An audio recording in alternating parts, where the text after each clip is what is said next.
যদি July August না হতো আরেকটা মাসে হয়তো বিএনপি আন্দোলন করেই সরকারকে ফেলে দিত।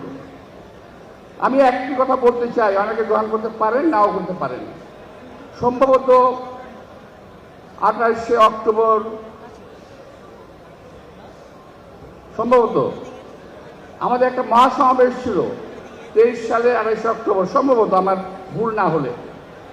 সেই মহাসমাবেশে সরকারের পতন হয়ে যাওয়ার কথা ছিল। চক্রান্তের কারণে সেদিন সেটা হয়নি। সেই দিন যে জনসমাবেশ হয়েছিল ওই সমাবেশ থেকে যদি ঘোষণা দেওয়া সম্ভব হতো তাহলে এই সরকার থাকে না।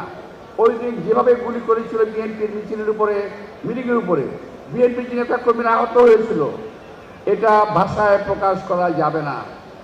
মঞ্চে আমরা অনেকেই ছিলাম, এখানে যারা উপস্থিত আছেন অনেকেই মঞ্চে ছিল। গুলির তোড়ে এবং গ্যাসের মুখে আমরা টিকে থাকতে পারি নাই, কিন্তু শেষ পর্যন্ত আমি এবং আমাদের সেক্রেটারি ফখরুল ইসলাম আলমগীর মঞ্চেই ছিলাম।